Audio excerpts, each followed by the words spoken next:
Bismillahirrahmanirrahim. Assalamualaikum warahmatullahi wabarakatuh. Waalaikumsalam warahmatullahi wabarakatuh.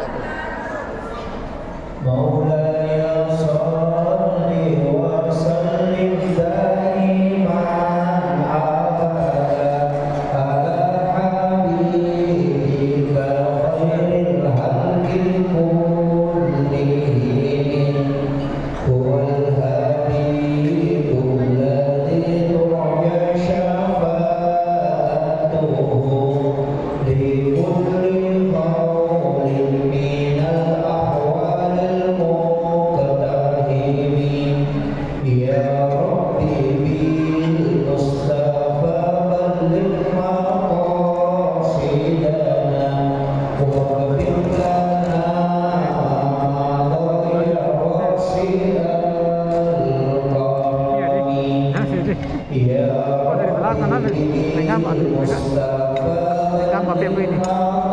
maqasidana wa ghfir lana ma ghayra rasidal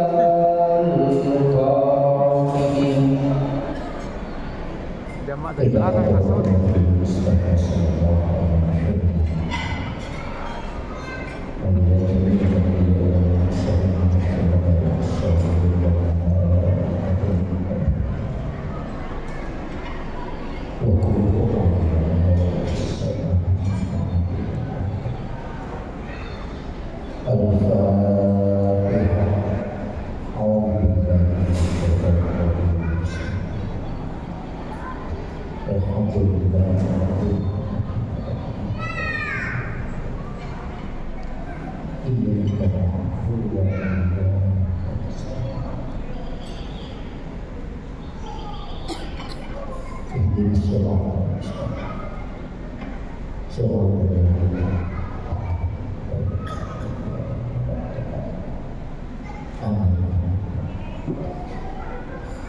Allahumma nawwir qulubana wa quluba jami'i man khadara fi majlisina bi nuril ma'rifah wa ilmin nafasyah wal basir wal iman wal islam ya fatahu ya ali iftah qulubana wa quluba tu'min rabbana iftah bainana wa baina qawmina bil haqqi wa anta khairul fatihin. Amin amin ya rabbal alamin.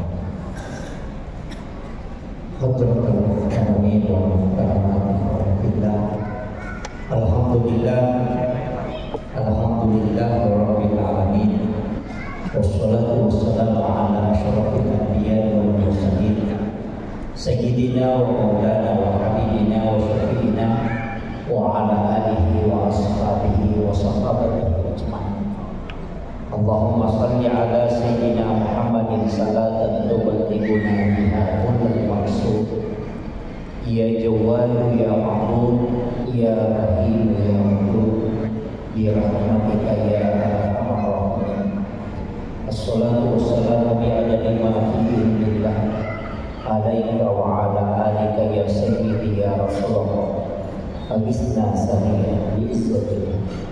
Allahumma shalli ala sayyidina Muhammadin tibbil qulubi wa dawaiha wa afiyatil abdani wa shifaiha wa nuril absari wa riyaiha wa ala alihi wa sahbihi wa sallam. Yang kami muliakan, kami taksimi para alim, para ulama, para asatidz dan asatizah, para masyayikh, para guru besar, para pejabat pemerintah dan seluruh tamu undangan yang insyaallah semuanya semoga dirahmati dan dimuliakan oleh Allah Subhanahu wa taala. Mohon maaf Bapak Ibu sekalian, saya tidak bisa sebutkan satu persatu dan saya juga tidak tahu siapa semua yang hadir. Ini baru tiba langsung disuruh ceramah, jadi maklum semuanya. Semoga yang hadir dalam acara ini, mungkin dari pagi tadi rangkaian acara sudah berjalan dan ini adalah minta memberi nasihat. Tapi sebenarnya orang yang selalu memberi nasihat itu justru dikhawatirkan keselamatannya.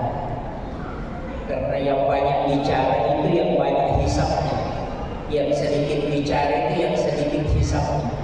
Cuma saya kalau tidak bicara kita tidak dapat apa-apa. Jadi mudah-mudahan gunakan waktu yang sesingkat mungkin. Mudah-mudahan ada hikmah yang bisa kita petik. Karena waktu ini sebenarnya adalah waktu tidur. Untuk ceramah itu menceramai orang yang paling susah itu dua. Yang pertama menceramai orang lapar, yang kedua menceramai orang ngantuk. Nah ini kayaknya dapat yang ketiga. Orang kayaknya diceramai juga itu juga kadang ngantuk. Makanya mudah-mudahan karena sudah makan dan ngantuk lagi.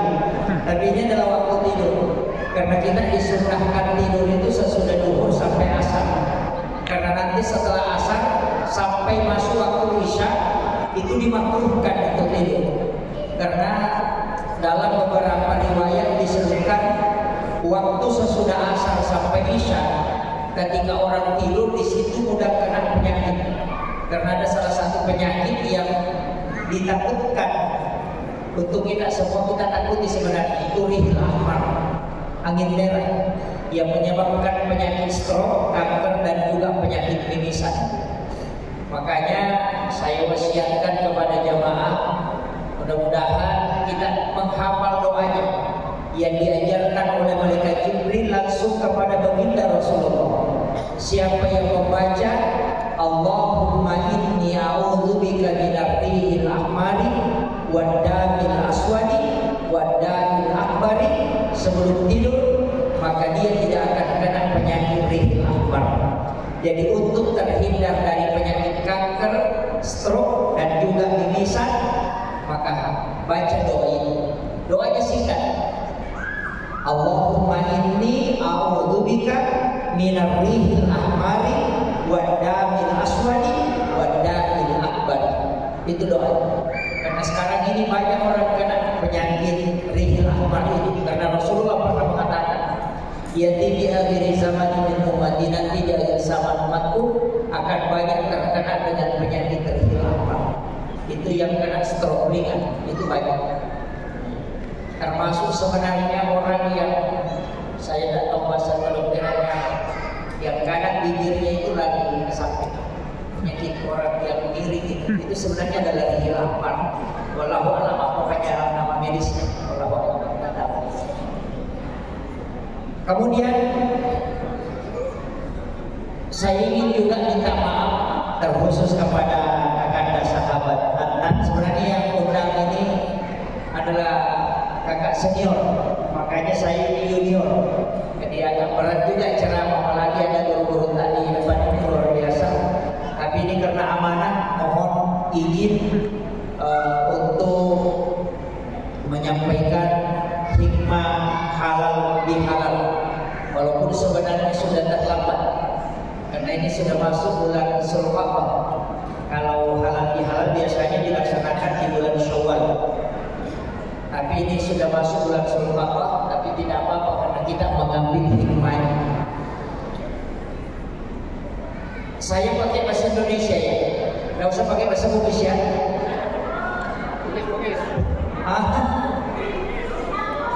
Dicampur. Yang tidak tahu bahasa Bugis angkat tangan. Oh, 30% ya. Jadi ternyata di sini banyak orang Bugis ya. Alhamdulillah. Pertama, dalam Islam ini Bapak Ibu sekalian, itu ada 3 tingkatan sebenarnya. Yang pertama Islam, yang kedua iman, yang ketiga adalah ihsan. Tapi untuk buah dari iman itu adalah takwa.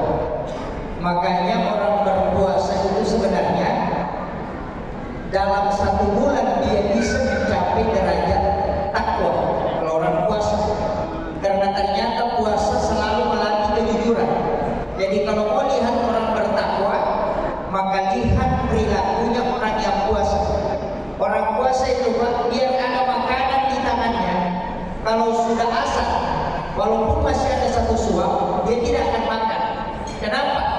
Karena dia yakin kalau saya makan yang satu suap ini, maka puasaku tidak akan sah. Ketika ini yang kita gunakan dalam kehidupan sehari-hari, bagi pejabat tidak akan tanda tangan kalau memang bukan haknya. Bagi pedagang tidak akan mengurangi timbangan. Semua ketika ini diterapkan, maka itu nanti larinya ke takwa. Sama dengan orang puasa ketika dia berwudu. Siapa yang tahu ketika dia kumur-kumur 3 kali, 2 kali dia telan, atau 1 kali dia telan, dia buang 2 kali. Tidak ada yang tahu kecuali hanya Allah dengan dirinya. Artinya sebenarnya puasa mengajarkan kita untuk selalu jujur dimanapun dan kapanpun, dan tanpa ada pengawasan orang lain, tapi pengawasan diri sendiri. Jadi makanya orang puasa seperti itu. Dan ketika kita mau berbuka puasa, ya komelo ibu kata dia, walaupun ada makanan, walaupun ada minuman kita pegang, tidak akan kita minum dan makan kecuali asal dikumandangkan. Artinya apa? Orang tidak akan mengambil yang bukan haknya, tidak akan mengurangi sesuatu yang pas, dan tidak juga akan melebihkan sesuatu. Jadi itu sebenarnya hakikatnya. Nanti kalau misalnya ditarik lagi, orang yang sholat maghrib ketika lampu menyala itu 3 rakaat, mati lampu juga 3 rakaat. Kenapa tidak 2 rakaat kalau mati lampu? Karena kita yakin bahwa sholat ini mesti 3. Kalau kurang ataupun lebih tidak akan diterima. Jika ini yang kita pakai dalam kehidupan, maka insya Allah kita akan menjadi orang yang bertakwa. Jadi orang takwa itu Pak tidak mudah, karena itu buah. Makanya yang dipanggil puasa itu adalah orang beriman. Nanti la'allakum tattaqun, karena tujuannya larinya ke takwa. Tapi takwa itu masih kita mau tingkatkan 1 tingkat. Di atas ketakwaan adalah ihsan. Kalau bahasa Bugis yang dipakai maka ada makbedece.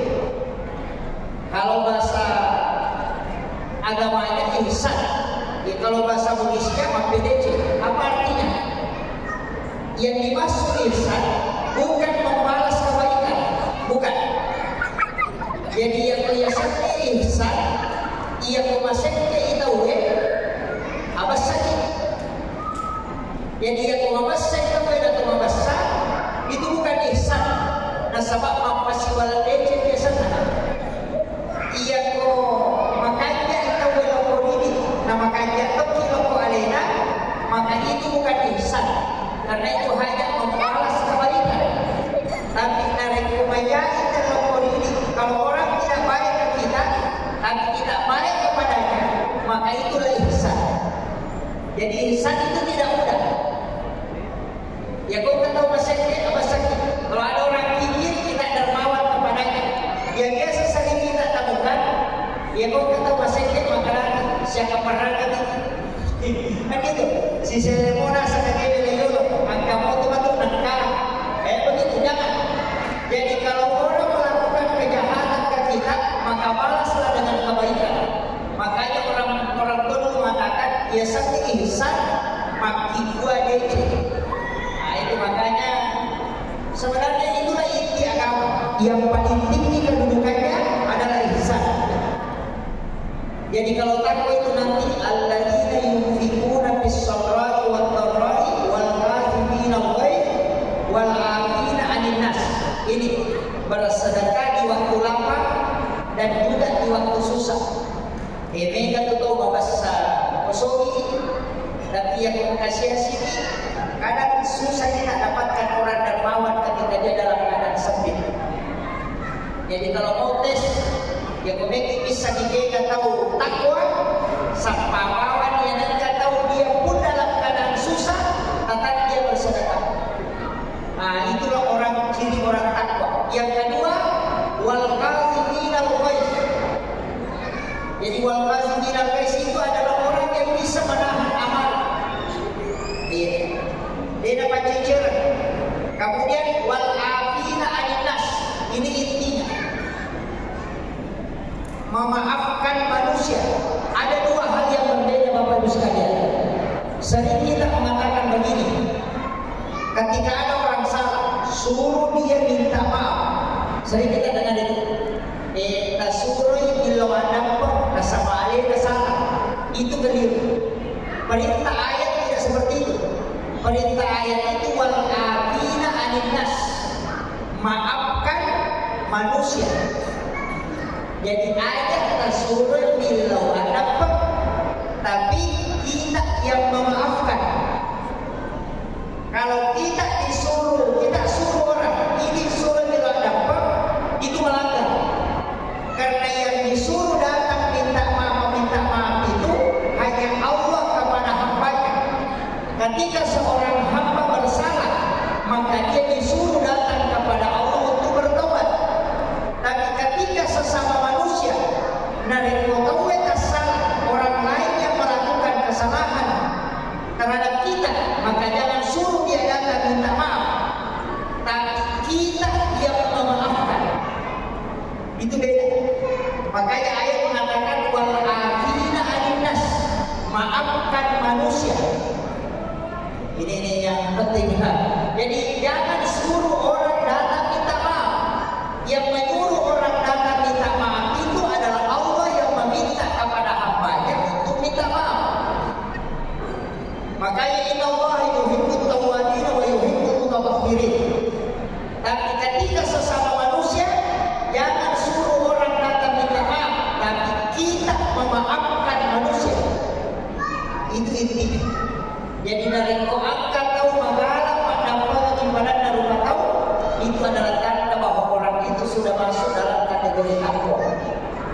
Karena kalau kedudukan paling rendah Islam, syaratnya itu syahadat, sholat, puasa, zakat, dan haji bagi yang mampu. Semua masuk ke perbuatan pengakuan. Tapi kalau iman itu berat. Kita tidak bisa mengatakan saya sudah beriman. Tidak. Cuma kita mengatakan saya Islam. Tapi kalau iman jangan. Karena iman itu ada tandanya. Wa idza dzukirallahu wajilat qulubuhum. Ketika disebut nama Allah, maka bergetar hatinya, kalbunya bergetar. Saya mau tanya semua jamaah yang hadir, Kak Yasamana nih kalau yang perempuan semua pernah jadi gadis. Nareko angka, kalau dulu ada anak muda yang kita sangat suka, baru disebut namanya langsung ada di sini. Gitu ya Bu. Misalnya Abdul Rahman, orang yang paling kita cintai waktunya remaja, baru disebut namanya langsung bergetar ketuk di sini. Si Adi. Bahkan kadang melihat sahabatnya lewat, langsung kita kerotok, mungkin ada sama dia. Itu namanya orang yang cinta. Ketika cinta akan tergerak ketika disebut namanya. Maka iman itu artinya orang itu cinta kepada Allah, dan ketika disebut nama Allah pasti bergetar hatinya. Maka saya kasih tahu, orang yang beriman adalah ketika orang menyebut lafaz kalimat Allah, maka kalbunya bergetar. Sebagaimana tadi seorang anak muda yang bergetar hatinya ketika disebut wanita yang disukai, itu tanda orang beriman. Selama kalbu kita belum bergerak ketika disebut nama Allah, maka kita belum beriman. Karena itu kita baru Islam. Tunda-tunda. Makanya Nabi melarang kita mengatakan saya sudah beriman, tapi katakan bahwa saya adalah Islam. Karena iman itu bukan kita yang pegang, itu Allah yang memasukkan dan kadang mengeluarkan.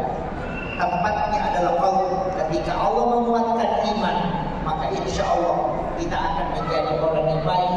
Tapi ketika kita lepas, itu bahaya. Makanya saya sering kasih nasihat, hati-hati dengan ustaz. Siapa tahu ada anak-anak gadis mau naik mobil bersama dan berduaan dengan Pak Ustaz, hati-hati.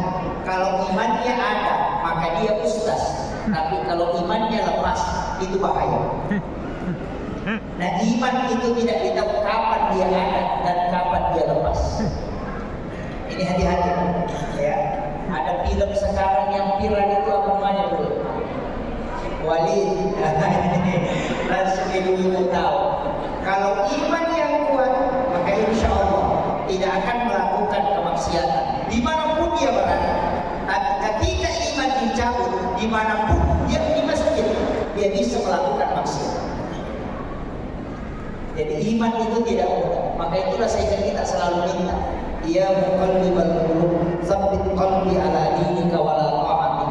Kadang kita menambah, ya musabbidal qulubi wal absar, tsabbit qalbi ala dinika wa la ta'atik. Kadang kita meminta itu kepada Allah karena memang bukan kita yang punya. Maka Ramadan kemarin mengajarkan kita untuk orang beriman naik menjadi takwa. Tapi takwa bukan puncak, yang puncak adalah ihsan. Kalau semua orang yang hadir di sini adalah orang ihsan, maka insya Allah tidak ada orang yang berselisih. Nah, sebab balik, ya kok ihsan kita tidak pernah melihat suatu keburukan, karena selalu memahami bahwa segala sesuatunya adalah apa yang telah Allah skenario-kan. Saya pernah dikasih tahu nasihat sama guru kami. Apa kata beliau? Nah, ketika ada orang yang mencaci maki kamu, atau ketika ada orang yang menganiaya kamu, maka berterima kasih kepadanya. Seandainya bisa engkau bersujud mencium tangannya, maka cium tangannya orang yang mencaci maki dan orang yang menghina kamu. Kenapa? Karena sebenarnya orang yang datang menghina kita, mencaci maki kita, menganiaya adalah orang yang diutus oleh Allah untuk membuka tabir pintu langit supaya doamu bisa tembus ke atas. Coba, itu hal yang tidak mudah. Makanya nareko angkat kau jadi, nareko angkat kau aniaya, si tomannya yang ditahui. Allah mengutusnya supaya engkau dibukakan pintu langit, karena Nabi mengatakan orang teraniaya ketika dia berdoa, maka doanya itu tembus ke langit.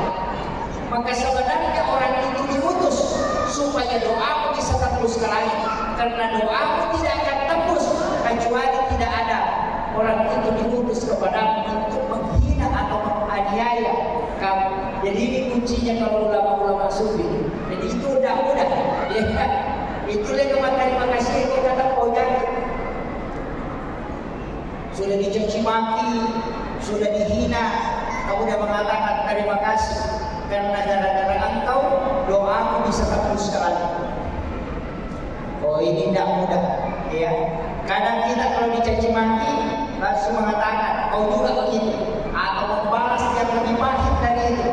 Makanya ulama kita mengatakan kalau mau dapat alamat langsung tembus itu ada 4 jalur. Yang pertama jalurnya doa ibu, karena ibu itu ketika berdoa itu luar biasa. Makanya saya sering katakan 3 wanita itu hebat. Yang pertama adalah ibu, karena dia bisa membuka 7 pintu langit ketika dia berdoa. Maka ketika orang meninggal di dunia, mungkin dunia ini hanya ketinggal satu orang, tapi seorang anak yang ibunya meninggal, itu pasti sebenarnya dunianya seperempat itu sudah tutup. Karena doa ibu itu tidak ada yang menghalangi Bapak Ibu. Yang kedua, wanita hebat adalah istri. Karena saya temukan dalam satu risalah menyebutkan 3 kali lebih cepat doanya istri diijabah dibanding dengan laki-laki. Makanya bapak-bapak kalau mau berdoa titip sama istri, itu doanya lebih cepat. Belum dia mengangkat tangannya, itu pintu langit sudah dibuka. Kenapa pahala istri selalu lebih besar daripada suami? Karena memang dia dibukakan khusus jalur oleh Allah. Itu hebatnya wanita. Makanya semua orang hebat. Saya sering sebut, saya tidak salut ketika ada pejabat yang sukses, tapi lihat ada 2 orang di belakangnya konferensi. Kalau bukan ibunya pasti istri. Ketika salah satunya hilang, itu pasti drop. Dan kalau bukan jatuh, pasti itu. Dan tidak bisa lagi. Coba kita periksa satu-satu pemimpin kita hebat. Soeharto Siapa yang tidak mengakui suami memimpin dengan tangan besi? Tapi kapan dia jalan? Ketika ibu tikwa. Yang kedua, Pak Habibie, salah satu putra bugis terbaik yang kita miliki. Dan siapa yang tidak mengakui kecerdasan beliau dan kehebatan beliau, tapi kapan dia tidak bisa melakukan apa-apa? Ketika Ibu Ani, Bu Ainun tidak ada di sisi. Pak SBY, Presiden 2 periode, Panglima TNI, siapa yang tidak mengakui manajerial beliau? Tapi kapan dia terombang-ambing dalam dunia politik? Susah mengambil keputusan ketika Ibu Ani tidak ada di sisi. Sampai sekarang itu pelajaran. Sehebat apapun seorang laki-laki, sebenarnya bukan kita salut kepada dia. Bahkan Rasulullah ketika Khadijah wafat, berapa lama dia memulihkan diri, padahal dia seorang nabi, seorang rasul yang didampingi oleh malaikat. Al-Quran turun kepadanya. Sehebat itu, tapi ketika istrinya wafat, itu berat bagi beliau. Kenapa? Perjuangannya itu menurun. Bukan semangatnya Nabi yang menurun, tapi pintu barakah itu sudah mulai berkurang. Makanya istri sebenarnya itu adalah pembuka pintu barakah. Saya sering kasih tahu, bapak-bapak kalau terima gaji, kasih dulu istrinya. Kasih dulu. Nanti sudah dikasih, kalau kita butuh baru minta kepada supaya ada berkah.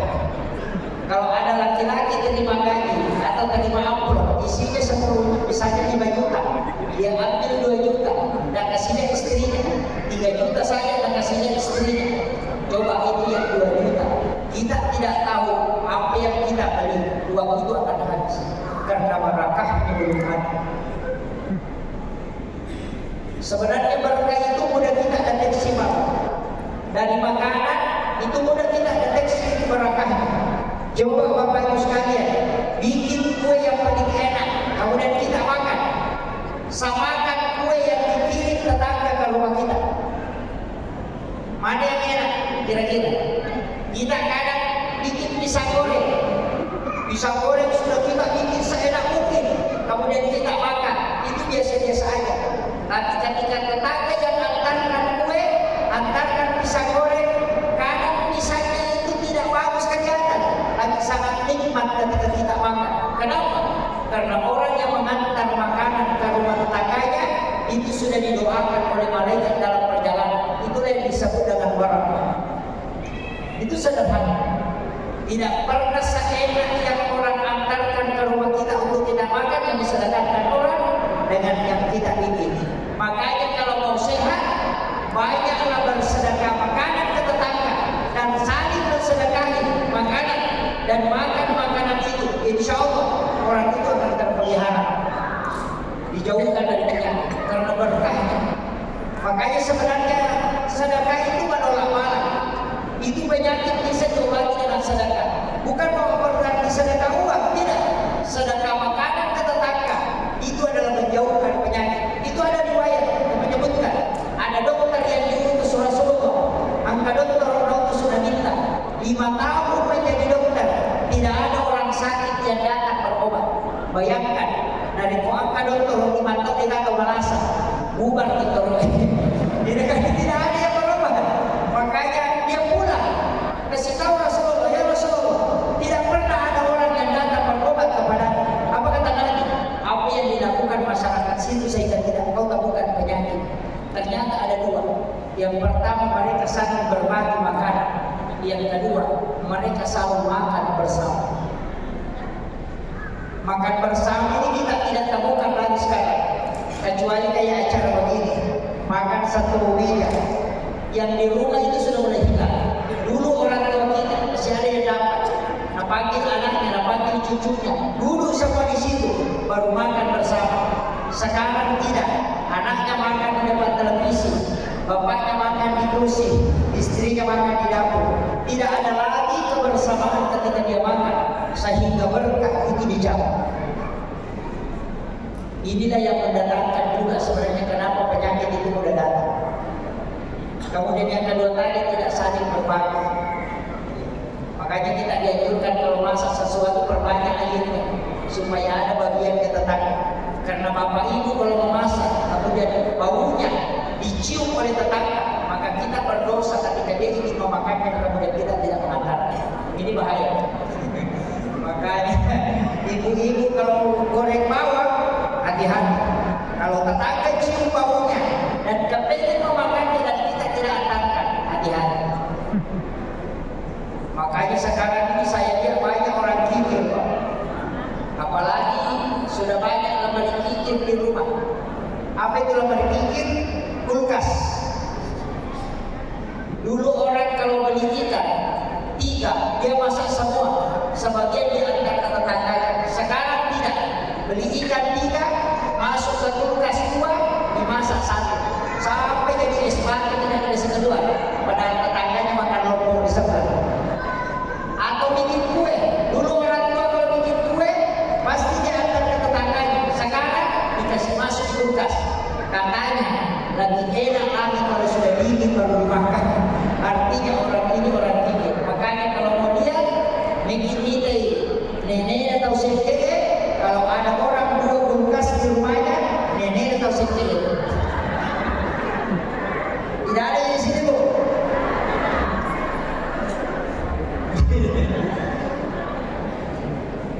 Ini mudah-mudahan yang hadir di sini adalah orang-orang dermawan, insyaallah. Amin. Karena orang dermawan itu Bapak selalu dikenal. Ia tutup besar, lain kau sekte, puji itu besar. Kau membesar, nak puji memang. Tapi ia tahu sekte, namun tahu sekte jatuh. Orang kikir itu dia orang kikir juga tidak suka. Dan orang kikir Pak kalau meninggal tidak ada yang menangis. Oh pada memang ya, jadi jalan sama sekte. Bayangkan kata sama sekte yang pemada dia agak tertali. Pasti si kode-kode, makanya bentukan alamat nih. Nanti kalau kita datang secara kubur, lalu masih kubur, namanya ditulis di batu nisan, namanya itu agak rasa sekte pada biasanya. Padahal sudah meninggal, sudah puluhan tahun meninggalnya masih diingat. Sekte dan itu diingat. Tapi kalau orang dermawan, dimanapun orang akan selalu mengenal.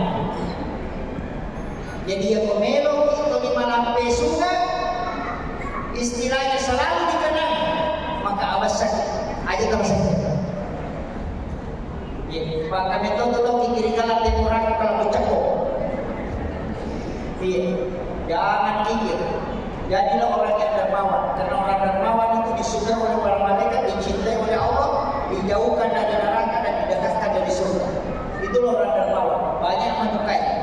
Saling bersedekah, utamanya ke tetangga, ke sahabat, supaya tidak selalu dikenal.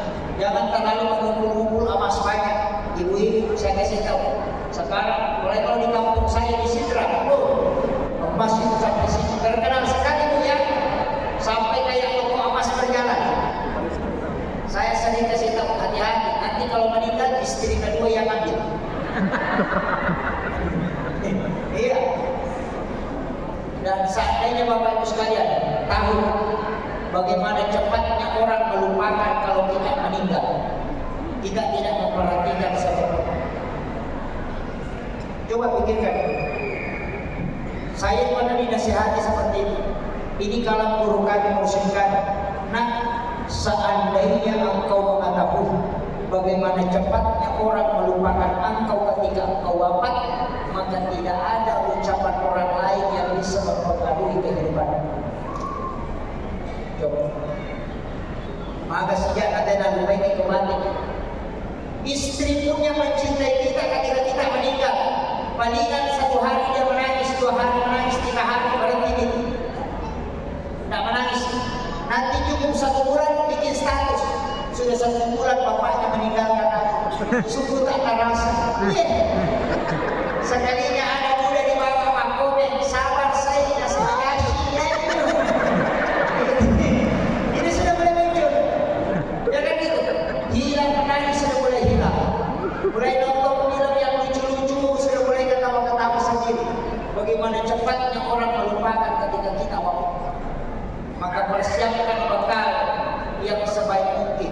Kenapa?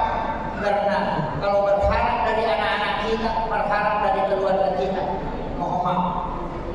Maka itu motor tadi lo, bija-bija ukuran nona buta ciwali, kaulian ukuran nona buta rapat. Apa artinya? Ketika anakmu yang kau harapkan itu masih buta sebelah. Kalau orang lain kau harapkan itu sama sekali tidak ada. Kenapa? Anak kita saja. Kalau kita tinggal di Makassar, kita sekolahkan di Jakarta, nanti anak itu menelpon kalau habis suami. Kita di kampung, sekolahkan di Makassar anak kita. Kapan dia menelpon? Ketika habis suami. Menelpon. Tidak pernah dia bertanya, "Ma, siapa kita sudah bagi makan, Pak?" Tidak pernah bertanya begitu. Nanti dia menelpon kalau habis suami. Kalau sudah dikirim, dia tidak ada balas. Cuma chat saya, bilang sampai dikirimannya. Nanti habis lagi banyak itu baru menelpon lagi. Makanya ibu-ibu tahu kalau sudah menelpon anaknya habis lagi banyak. Ini kita masih hidup, apalagi kalau meninggal. Maka siapkan bekal Bapak Ibu sekalian. Ini penting saya wasiatkan. Ini karena ini bulan sebenarnya ada dua amalan yang bagus. Ini bulan Zulhijjah. Yang pertama adalah puasa, yang kedua adalah perbanyak sedekah. Nanti berikutnya lagi perbanyak puasa dan juga perbanyak sedekah. Yang paling pokok adalah berkurban. Ini kan juga banyak yang orang yang malas berkurban, beli HP sampai 10 juta tapi tidak mau berkurban. Ini tapi kalau di sini insya Allah rajin sama kurban ya, rajin Bu ya. Iya, alhamdulillah. Kita bersyukur kalau kita diberikan keimanan betul oleh Allah Subhanahu wa taala untuk bisa berkurban, karena ibadah yang paling cepat. Saya sering sampaikan ini, ibadah yang paling cepat pahalanya sampai itu kurban.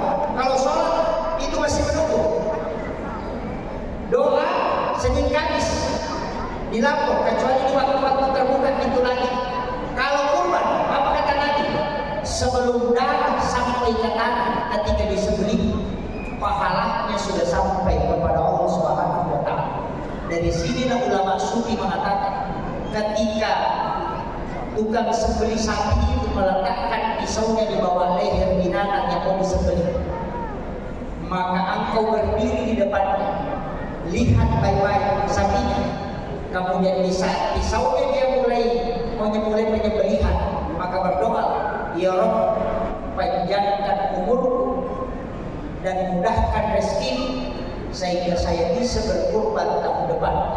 Apa kata ulama? Itulah doa panjang umur yang paling mustajab. Makanya kita dianjurkan datang melihat ketika ingin disembelih binatang kurban. Laisunnaka mihadirin, menyaksikan kurban. Kenapa? Karena di situ waktu berdoa paling mustajab. Karena sebelum darahnya binatang sampai ke tanah, itu doanya sudah sampai ke langit. Makanya ketika pisaunya dia letakkan, langsung meminta memang di situ. Itu sebenarnya namanya kurban yang tidak terputus. Jadi bahasa Buddhisnya, dena patu karubana. Sama dengan sepanjang tempat sholat yang tidak terputus, itu semua dipakai. Rugi kita. Kalau terputus sholat, mana yang dimasuk? Ketika sholat duhur kayak tadi, sholat duhur niatkan memang untuk sholat asar. Itu saya sampaikan. Angkat tunasa kepada tema karena sampai tempat itu jadi luka. Itu dimasuk. Kenapa ketika Nabi Isra Mi'raj yang disebut minal masjidil haram ilal masjidil aqsa, padahal Nabi itu dari Masjidil Haram ke Madinah, dari Madinah baru ke Bukit Tursina, dari Bukit Tursina baru ke Baitul Lahmi, dari Baitul Lahmi baru masuk ke Masjidil Aqsa. Nabi melakukan perjalanan siksa, tapi kenapa ayat hanya menyebut dua, minal masjidil haram ilal masjidil aqsa? Itu pesan. Apalagi di travel umrah, kadang memberangkatkan jemaah umrah. Saya kasih tahu, mestinya kita start dari sholat dan sampai ke sholat. Misalnya kayak saya tadi dari Sidra, sholat subuh di Sidra, di sujud terakhir, saya minta, insya Allah saya akan sholat duhur di Makassar. Jadi ketika saya melakukan perjalanan, singgah di Parepare atau singgah di Baru, yang jelasnya ketika saya kena musibah kecelakaan di jalan, kemudian meninggal, Allah itu cuma tanya malaikatnya apa, dia dari mana dan mau kemana. Dia akan mengatakan, dia dari sholat subuh tadi dan mau sholat zuhur di Makassar. Artinya setiap langkah perjalanan yang kita mau lakukan, mestinya jangan wisata ke wisata, tapi dari masjid ke masjid. Kita berangkat jamaah umrah sebelum diberangkatkan, berangkatlah mulai dari masjid, start. Nanti dikasih tahu, insya Allah nanti kita sholat zuhur di masjid ini. Ketika jamaah kecelakaan di jalan, kemudian meninggal, maka dia meninggal dalam keadaan menuju sholat, karena dia dari sholat menuju ke sholat. Itulah yang disebut dengan sholat yang tidak terputus. Kenapa Nabi dari Masjidil Haram ke Masjidil Aqsa, Nabi ke Madinah, ke Bukit Tursina, ke Baitul Lahmi, tapi disebutnya cuma dua, karena supaya perjalanan itu dari sholat ke sholat saja, jangan satu yang lain. Misalnya bapak dari Godeh, dan bilang kita posisi makan di warung, kita posisi di sini, jangan katakan kita sholat subuh di sini, jadi insya Allah nanti berangkat sholat zuhur di sana. Jadi dalam perjalanan kalau kena musibah, tetap itu menuju ke sholat, dan setiap langkah yang kita lakukan itu langkah menuju ke sholat. Makanya orang itu ketika meninggal, dia meninggal menuju ke sholat. Itulah hakikat ketika dia mengatakan makadai namo kaya sedna murati mati mati saya tetap karena saya meninggal menuju ke sholat. Jadi kalau kita assalamualaikum warahmatullahi assalamualaikum warahmatullahi terputus, nanti disambung lagi kalau takbirat ini kenapa? Oh banyak sekali waktu yang kosong. Kita hanya sholat 5 menit. Kalau 5 menit sholat 5 kali 5 25, berarti tidak cukup setengah jam dan 24 jam waktu kita dikasih. Iya kok kita gajah nih, nampak mak gosip di sejak maka roti 25 menit. Bayangkan, sholatnya 5 menit, gosipnya setengah jam. Kira-kira bisa tertutupi? Tidak, makanya sambung. Ada juga ulama, saya sering juga pakai ini. Ketika sujud terakhir sholat zuhur, niatkan memang untuk sholat asar. Ada juga yang pakai di salam.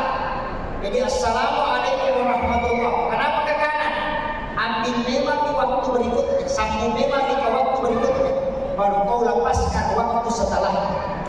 Nah, itulah yang disebut dengan sholat yang tidak terputus. Jadi ini pendidikan yang terpakai. Jadi umat Rasulullah ini lewat tahun masih sungguh memang di sepanjang asar atau kalian akan sholat asar. Jadi kita berjalan menuju ke mana saja tetap menuju ke sholat. Ketika kita meninggal maka pahalanya terus jalan karena kita ditakdirkan oleh Allah meninggal, tapi niat kita selalu untuk melakukan kebaikan. Inilah alasan kenapa umatnya Nabi Muhammad itu kekal di dalam surga, padahal amalannya terbatas, pahalanya terbatas, karena niatnya melakukan kebaikan tidak pernah terputus, sehingga dia diraih pahala yang tidak terputus pun. Nah, ini kalau kita mau ambil hakikat. Jadi sama dengan umrah. Nah, ini kan jamaah umrah banyak. Sama dengan umrah. Kenapa ada namanya tawaf wada yang banyak orang tidak tahu? Kenapa ada tawaf wada? Sebenarnya tawaf wada itu tawaf menyambut. Terpisah memang dengan umrah yang kita lakukan sekarang ini misalnya, tapi niatkan memang untuk umrah berikutnya. Sama memang sama dengan orang khataman Quran, yaitu mempertemukan Quran setelah sampai pulau surat Nas. Kenapa kita kembali lagi mengambil surat Al-Fatihah baru Alif Lam Mim sampai humul muflihun? Kenapa tidak sampai pulau surat Nas baru berdoa? Kenapa kembali mengambil Al-Fatihah di awal, kemudian surah Al-Baqarah 5 ayat? Karena kalau sampai pulau surat Nas kemudian kita meninggal, tidak dihukumi menyambung bacaan dalam Al-Quran. Inilah yang harus bersambung selamanya. Semua keluarkan zakat yang memang berzakat tahun depan. Kemudian sholat begitu juga, puasa begitu juga. Makanya di sujud terakhir, rakaat terakhir semua itu saja dipakai. Insya Allah selamat. Karena semua perjalanan menuju ke sholat. Yang banyak sekarang assalamualaikum warahmatullahi wabarakatuh, sholatnya ditutup, tidak disambung lagi. Jadi semua langkahnya itu langkah kosong kecuali dia bersihir.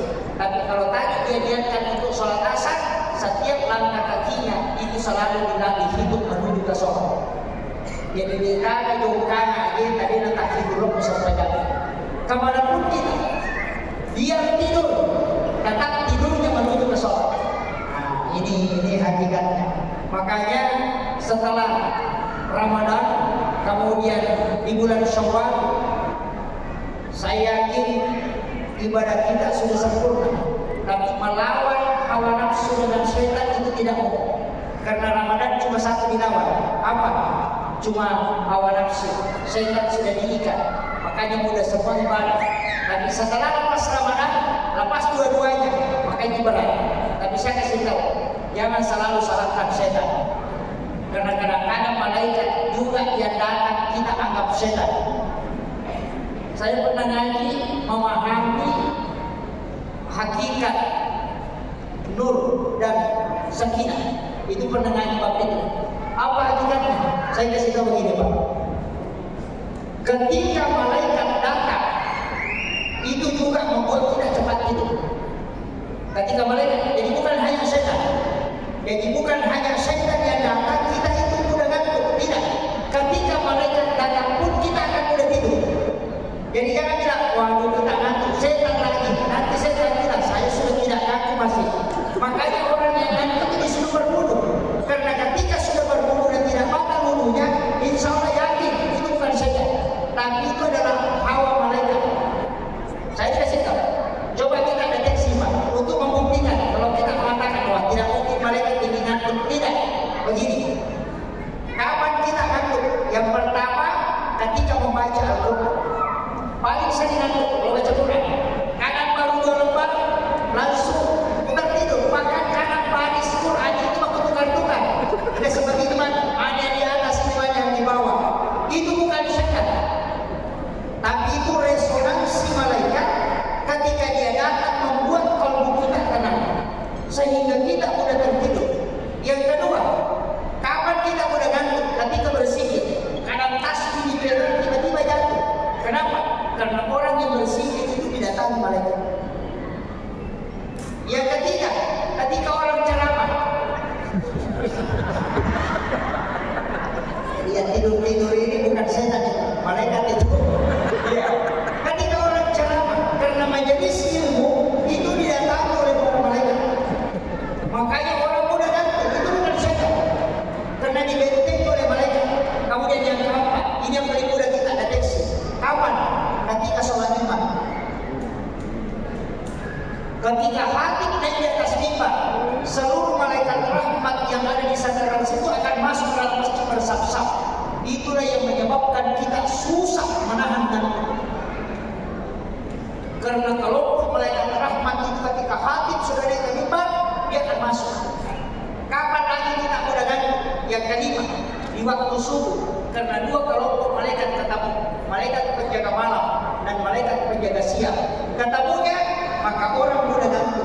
Makanya ketika subuh itu tidur, sedikit sekali waktu dirasa kita gunakan tidur, tapi itu sudah siang kan. Makanya kau kata orang kerja itu mati protokol itu, masih tidak bisa tidur. Kenapa? Karena itu resonansi malaikat. Jadi jangan katakan ini setan, tidak selamanya. Kadang itu malaikat yang membuat kalbu kita mudah tertidur. Makanya kalau ada rumah kita tempati, kita susah tidur, berarti itu banyak setan yang kurang malaikat.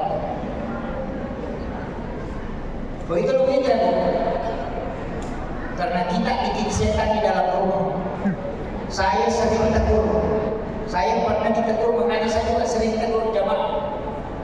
Bisakah kita memisahkan kamar dengan WC? Ini yang banyak orang tidak perhatikan. Kalau kita di dalam tasawuf itu dikasih tahu, pisahkan kamarmu dengan WC. Sekarang WC ada di dalam kamar. Kalau kita masuk WC, apa yang dibaca? Allahumma inni a'udzubika minal khubuthi wal khaba'is. Kalau jinnya keluar kemana? Pasti ke kamar.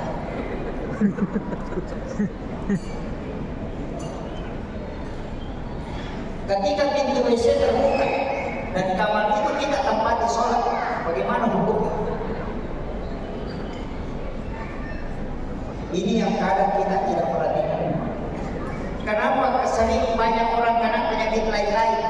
Baru tetangganya yang di Balibola na curigai, nasa Balibola si kapal na sa ini. Kadang-kadang gitu. Padahal dia yang pelihara setan di dalam rumahnya. Makanya sedapat mungkin pisahkan WC dengan kamar yang kita tempati. Nabi sempat menegur sahabat, bukan karena tidak sholat, tapi karena mengumpul sholat di satu tempat di masjid. Apa kata Nabi? La taj'al buyutakum maqabir. Jangan kau jadikan rumahmu sebagai kuburan. Nawiru buyutakum bi qiraatil Qur'an was shalah. Tarangi rumahmu dengan bacaan Al-Qur'an dan sholat. Karena sahabat sholat sunat di dalam masjid, dia tidak sholat sunat lagi di rumahnya. Apa kata Nabi? Jangan kau jadikan rumahmu sebagai kuburan. Ditegur, bukan karena tidak sholat, tapi karena mengumpul sholat di masjid. Bawa pulang ke rumah, karena rumahmu butuh berkah. Makanya kau sholat di situ, mengaji di situ, karena masjid ini sudah berkah, tapi rumahmu yang butuh berkah. Makanya kita disuruh sholat sunat di rumah lebih afdal. Kalau sholat sunat di rumah, mengaji juga di rumah, supaya rumah itu ditempati malaikat. Aja setan itu dimulai, kan gitu. Nah ini, malaikat kalau terbuka pintu, jendela, kan hadis Nabi itu. Ketika sudah asar, tutup pintu dan jendela dengan menyebut nama Allah. Kenapa? Ketika matahari menggerak, jin itu akan keluar, setan itu akan keluar, karena dia akan menyembah matahari. Disebut tanduk setan. Makanya anak-anak disuruh masuk ke dalam rumah. Tetapi boleh tutup pintu dan jendela dengan menyebut nama Allah. Apa yang terjadi sekarang Pak? Ketika matahari menggerak, semua anak-anak keluar, masuk sunset katanya. Padahal kita dilarang ketika matahari menggerak, suruh anak-anak masuk ke dalam rumah. Bahkan Nabi larang kita pakai pakaian robek, karena itu bisa mempengaruhi rezeki. Makanya Nabi itu menjahit sendiri pakaian, karena dia larangannya menggunakan pakaian robek. Bahkan ada ulama, ada di kitab Imam Sarmuji, itu bisa menunda rezeki selama 40 hari ketika pakai pakaian robek. Nah sekarang jalanan baru robek. Coba sekarang banyak kan ini, banyak hal yang memang kita perlu hati-hati. Sekarang ini sudah mulai lepas sedikit-sedikit. Jadi saya sering mengatakan, coba kita kembali mengambil, bukan istilahnya kembali bahwa menjadi kampungan, tidak. Mulai itu tadi masuk rumah ini dibaca Assalamualaikum warahmatullahi wabarakatuh, baru baca Assalamualaikum wa ala ibadillahi sholihin. Karena sering kita kalau masuk rumah cuma baca satu, Assalamualaikum saja, Assalamualaikum warahmatullahi wabarakatuh. Padahal itu kan ayat Aiza dalam buyutakum fasallimu alaihi. Kan disulit. Itu dalam Quran surah An-Nur. Ketika engkau masuk ke dalam rumahmu, maka salami dirimu. Makanya itu kalau masuk Assalamualaikum warahmatullahi wabarakatuh, baru dibaca Assalamu alaina wa ala ibadillahi sholihin. Itu yang dianjurkan dibaca ketika masuk ke dalam rumah. Tidak salami malaikat rahmat yang ada di dalam rumah. Cuma kadang kita cuma ambil Assalamualaikum warahmatullahi wabarakatuh. Ada yang melipat, saya potong saja Assalamualaikum. Ada yang melipat rasanya wah ini masalah juga ini. Ini tidak sempurna. Kenapa tidak salah? Supaya jin tidak ikut masuk. Karena setiap orang melakukan perjalanan ada jin yang ikut. Dan ketika kita ucapkan salam, maka jin itu tidak akan ikut masuk ke dalam rumah. Disebut menutup pintu jin supaya dia tidak masuk ke dalam rumah. Kemudian yang paling penting saya wasiatkan, adik sudah bersedekah di waktu lapang dan di waktu sempit, kemudian menahan amarah, kemudian wal afina anin nas. Tapi kalau mau masuk surga gampang, dia dahuluna dia kata salam, tidak antri masuk surga. Ada 3 kata Nabi, wasiatnya Rasulullah. Ini kita tahu surga, tidak antri masuk surga, mau lakukan 3. Yang pertama, wala ide cinta mapidah ng politik. Orang yang melakukan keburukan berbuat jahat kita balaslah dengan kebaikan. Ya kau angkat atau masjid abasek. Yang kedua, bangun di tengah malam melaksanakan sholat walaupun hanya 2 rakaat di saat semua orang tidur. Itu sholat tahajud. Yang ketiga, wajaran di internet atau makiran yang kita pulang. Tetangganya yang cicing motor, kita yang lunasi. Insyaallah.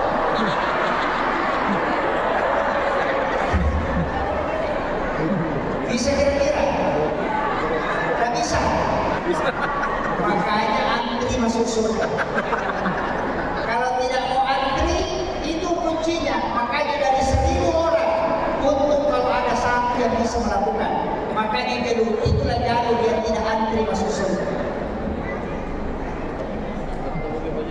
Atau yang kedua, saya ambil kunci-kuncinya saja. Yang kedua, kalau tidak bisa lewat situ tadi, lewat yang kedua. Kemana? Ada orang kata Nabi, tidak akan dibawa kepada masyarakat, amalnya tidak akan ditimpa, juga tidak akan melewati titian siratal mustaqim. Baru berjalan menuju ke masyarakat, malaikat sudah menjemput atas perintah Allah, kemudian dibawa ke hilaran bibir Allah. Itu hadis. Jadi ada orang nanti itu Pak tidak lewat di jembatan siratal mustaqim, karena baru menuju ke masyarakat sudah dijemput, kemudian dibawa ke hilaran bibir Allah. Siapa dia? Rasulullah mengatakan, siapa yang bersedekah, yang bersedekah itu tidak tahu siapa yang disedekah, dan orang yang disedekah pun tidak tahu siapa yang bersedekah. Jadi tahu sumbangnya dari sani makarani dan sumbang, tahu sumbangnya dari sani makarani dan sumbang. Bagaimana caranya? Ini mudah. Di Makassar ini banyak pondok tahfiz. Mungkin yang ada di sini punya pondok-pondok pesantren.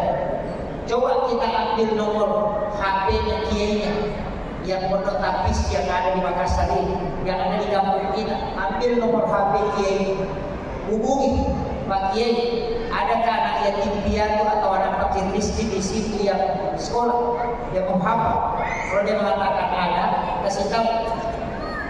Saya ingin membayarkan pembayarannya setiap bulan, pembayaran kantinnya setiap bulan. Bayarkan, tapi saya minta satu hal, jangan kasih tahu kalau saya membantu. Dan saya juga minta jangan dikasih ketemu dengan anak itu. Jadi yang kita bantu kita tidak pernah lihat orangnya, dan yang orang yang kita bantu juga tidak pernah lihat kita. Makanya tidak usah ketemu. Transferkan saja, jangan lihat orangnya. Jangan kasih tahu nama kita. Pokoknya dirasanya ada yang tanggung karena Allah. Apa kuncinya? Itulah kata Nabi, yang bersedekah tidak tahu siapa yang disedekahi, dan yang disedekahi tidak tahu siapa yang mensedekahi. Apa pahalanya? Tidak akan dihisab, tapi langsung dijemput dibawa ke dalam kita. Nanti anak ini ketika selesai pesantren keluar, kita katakan kita tidak pernah tahu bahwa kita membantu. Berhasil dia, kita tidak pernah tahu bahwa saya bayarkan dulu ketika dia sekolah. Anak itu pun ketika dia ketemu dengan kita, dia tidak pernah tahu bahwa ini dulu yang membayarkan sekolahku ketika saya sekolah. Itulah pahala yang rahasia betul dalam ibadah. Ketika ada orang mengumpul anak yatim, dikasih masuk uangnya di amplop, baru dibagikan satu-satu, baru disortir, itu masih di blender, belum langsung masuk. Masih lama prosesnya. Kalau mau tidak lama prosesnya, ini tadi tidak akan antri di pada masyarakat, karena baru berjalan menuju ke masyarakat sudah dijemput. Kalau masih tidak bisa dengan itu, 3 hal jangan tinggalkan. Yang pertama istighfar, yang kedua sholawat, yang ketiga sedekah. Itu aja. Jangan tinggalkan. Istighfar pasti sampai karena kepada Allah. Tapi saya kasih tahu, umurnya yang 10 tahun sampai di bawah 30, perbanyak istighfar, kurangi sholawat. Tidak usah banyak sholawat, tapi istighfar dikasih banyak. Umur 30, 35, tapi nanti kalau 40 ke atas, perbanyak sholawat, kurangi istighfar. Itu kunci. Jadi yang mau kita pegang istighfar. Pokoknya 1000 istighfar, 500 saja sholawat. Selalu perbanyak istighfar. Kalau masih muda, supaya semua pintu-pintu rezeki dan pintu kebaikan dibuka. Pintu jodohnya dibuka, pintu rezekinya dibuka. Itu kalau istighfar banyak. Tapi kalau sholawat itu dikasih barakah. Nanti malaikat yang doakan. Makanya umur 40 ke atas perbanyak sholawat, kurangi di istighfar. Tapi kalau umurnya masih muda, perbanyak istighfarnya, kemudian kurangi sholawat. Kalau 10.000 istighfar cukup 1.000 sholawat misalnya. Jadi selalu berbanyak terbalik. Tapi kalau 40 ke atas, tapi ini sholawatan, kurangi istighfar. Tapi jangan tidak istighfar, tetap istighfar. Cuma yang paling banyak adalah sholawat, supaya kita jalurnya dekat mendapatkan syafaat, sekaligus dekat mendapatkan barakah. Kemudian yang terakhir, kalau tidak ada yang bisa kita ambil itu, mulai dari awal tidak bisa. Yang ini tadi juga tidak bisa. Yang sedekah hasil juga tidak bisa. Karena kadang-kadang kita kalau sedekah apa, begitu.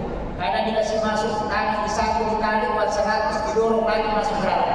Cari yang paling kecil. Nah begitu je Bu? Nah begitu je? Tidak, alhamdulillah. Karena sedekah yang bagus itu yang tidak dilihat. Kumpul uang lagi 1, uang 100, uang 50, uang 20. Kalau celengan lewat, tutup mata, kasih masuk uang. Tidak usah diperiksa, tidak usah ditarawak.